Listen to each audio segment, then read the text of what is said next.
In C.S. Lewis's book, The Screwtape Letters, he observes that for a new and maturing believer, getting through an initial season of dryness or difficulty actually becomes a launching point for a stronger and more rooted faith. He says, once they get through this initial dryness successfully, they become much less dependent on emotion and therefore much harder to tempt. Have you ever come through a tough season, one that really tested you? And on the other side, instead of falling apart, you realized, hey, I'm actually stronger now. Well, that's where we find the psalmist in this next stanza of Psalm 119 in verses 33 through 40. He's been through the fire, he's faced adversity, and he has not lost his way. In fact, he's found something deeper.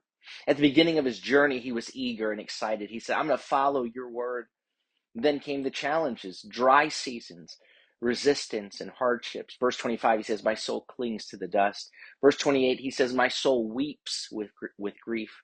And those early trials could have knocked him off course, but they didn't. He held strong. Verse 30, he says, I have chosen the way of faithfulness. Verse 32, my soul clings to your course. And now something shifts. He doesn't want to just follow God's ways. He wants to understand them, to get them. He wants to grow. He's not just surviving, he's getting stronger. He says, teach me, Lord, the way of your decrees, that I may follow it to the end. Right? This isn't just about obeying rules. It's about wanting to know God's heart. Lord, I don't want to just go through the motions. I want to get it. I want to understand why. I want to walk this path completely to the very end.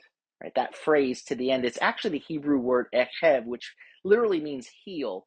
He's basically saying from head to toe, to my very last step, I want to follow your ways. Right? This is someone who's no longer rattled by hardship. He's locked in. And then he prays, he says, give me understanding so I may keep your law and obey it with my whole heart. Right? It's easier to follow something when you get it, when you understand, when you see the bigger picture. He says, Lord, open my eyes, let me see the depth of your word so I can follow it, not just with my actions, but with my whole heart.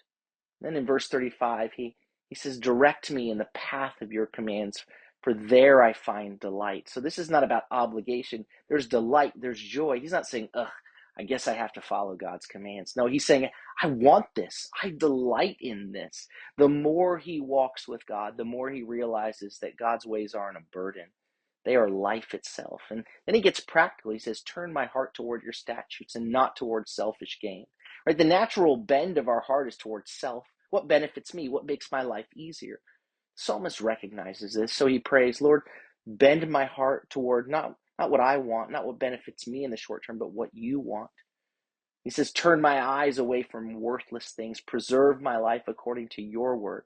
Right? How many things are fighting for our attention every day? Worthless things, distractions, things that seem important in the moment, but they leave us empty. He says, Lord, don't let my eyes get caught up in things that don't really matter. Keep my focus on you. And finally, in verse 40, he declares, how I long for your precepts.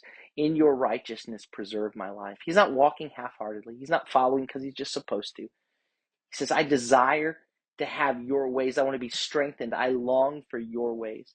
Maybe you come through some battles recently and life has tested you. Are you letting those struggles strengthen you? The psalmist came out of adversity with stronger resolve, a deeper hunger, a greater understanding of God's ways.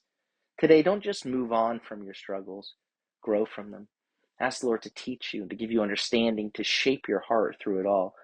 Because this isn't just about getting through life, getting through the struggle. It's about being formed and transformed in the midst of them into his likeness, into who he's made us to be.